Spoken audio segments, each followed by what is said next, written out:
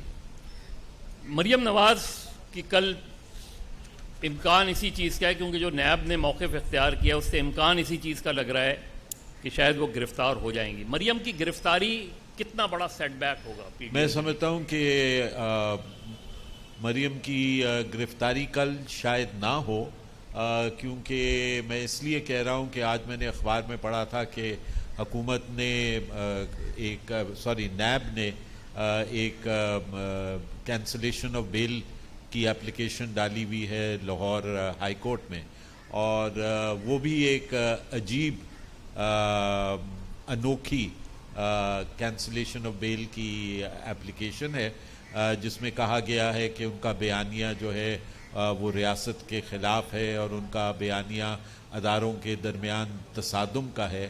عموماً یہ grounds ministry of interior لیتی ہے کسی پولیٹیکل لیڈر کی ڈیٹینشن کے لیے، یا اگر کسی سیاسی جماعت کو بین کرنا ہو تو وہ لیتی ہیں. نیب کا ادارہ جس کا تعلق سو کالڈ اکاؤنٹیبلٹی سے ہے، وہ یہ بیسز بنائے تو آپ سمجھ سکتے ہیں کہ کیا ہے. لیکن رضا، مجھے اس پہ جب یہ بات کرتے ہیں تو مجھے افسوس ہوتا ہے. سندھ کی کراچی کی جیل میں ایک قیدی ہے علی وزیر، اس کی گرفتاری میں جو رکاوٹ تھی اس کو سندھ کابینہ نے پاس کیا، اور اس کے بعد وہ اس کی گرفتاری عمل میں لائی گئی. یہ جو فیصلہ ہے سندھ کابینہ کا، اور آپ اس کی ٹیکنیکل اس پہ چیز میں کہ جہاں رکاوٹ بنی تھی اور اس کے لیے ضروری تھا کہ کابینہ کی منظوری ضروری تھی، اور بدقسمتی سے کابینہ نے منظوری دی اس کی علی وزیر کے کیس میں. لیکن اس سے بھی ہٹ کے آخر میں بالکل میں یہ سوال کروں گا کہ آج پاکستان کی ڈیموکریٹک فورسز کو، جس کی آپ نے شروع میں بات کی کہ یہ فیصلہ کرنا پڑے گا کہ آپ نے جو ہے وہ on the right side of the history ہونا ہے یا on the wrong side of the history. یہ کیا توقع ہے کہ کیا پاکستان کی جمہوری قوتیں یہ فیصلہ کر پائیں گی؟ آنیسٹ جواب دیجیے گا کہ کیا آپ کو لگتا ہے پاکستان پیپلز پارٹی جو ہے تاریخ کا درست فیصلہ کرے گی؟ میں سمجھتا ہوں پاکستان پیپلز پارٹی تاریخ کا درست فیصلہ کر چکی ہے اور اس فیصلے پہ وہ قائم اور برقرار رہے گی. اگر میں آپ کو آئندہ پارلیمنٹیرین دیکھنا چاہتا ہوں تو کیا یہ میں توقع رکھوں کہ اگر آپ کنٹینیو ہوتے ہیں ایز اے سینیٹر تو میں یہ توقع رکھ سکتا ہوں؟ ابھی تو 3 سال ہیں یار. 3 سال تو 3 سال سے پہلے.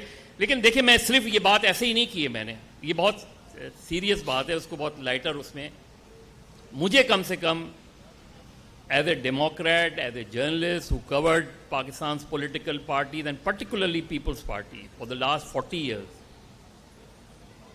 مجھے چیزیں بہتر ہوتی نظر نہیں آ رہی، مجھے چیزیں آگے چلتی نظر نہیں آ رہی. اور آپ نے ماؤ کی مثال دی 1 step forward 2 step backward، تو مجھے 1 step forward نہیں نظر آ رہا، 2 step backward and further 2 step backward نظر آ رہا ہے. یہ جو چیز ہے، کیونکہ اگر ڈیموکریٹکلی پارٹیوں کو آگے بڑھانا ہے تو آپ سمجھتے ہیں کہ پارٹیوں کے اندر جمہوریت کا آنا بہت ضروری ہے ملک میں جمہوریت سے پہلے. دیکھیں، میں یہ نہیں کہوں گا کہ ملک میں جمہوریت سے پہلے پارٹیز کے اندر ڈیموکریسی آنی چاہیے. دونوں جگہوں پہ سملٹینیسلی آنی چاہیے. پارٹیز کے اندر بھی they need to be organised as institutions.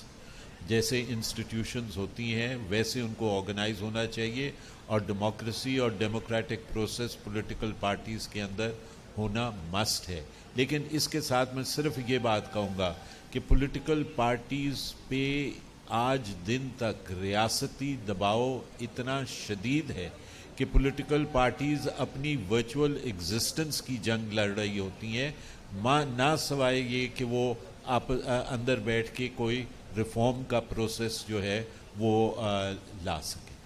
میرا خیال ہے چند سوالات نہیں، چلیں آپ سارے دوستوں نے رضا کی گفتگو سنی۔ رضا ربانی ان لوگوں میں سے ہیں، ان سیاسی کارکنوں میں سے ہیں جو شاید ایک امید کی کرن ہیں، اور ایسے صرف اسی جماعت میں نہیں، ہمیں پرویز رشید بھی نظر آتے ہیں، ہمیں اور دوست بھی نظر آتے ہیں، اور یہی ایک امید کی کرن ہے کہ وہ آوازیں جو مان پڑتی جا رہی ہیں، ہماری امید یہی ہے کہ ان سیاسی جماعتوں میں سے وہ آوازیں نکلیں، جس طرح رضا ربانی نے خود اپنی کتاب میں جو ہے جس کی شروعات کی ہے اسی سے کہ اور سب بھول گئے حرف صداقت لکھنا، کام رہ گیا کام ہمارا ہی بغاوت لکھنا، لوگ کہتے رہے ظلمت کو نہ ظلمت لکھنا، ہم نے سیکھا نہیں پیارے با اجازت لکھنا۔ شکریہ۔ Thank you.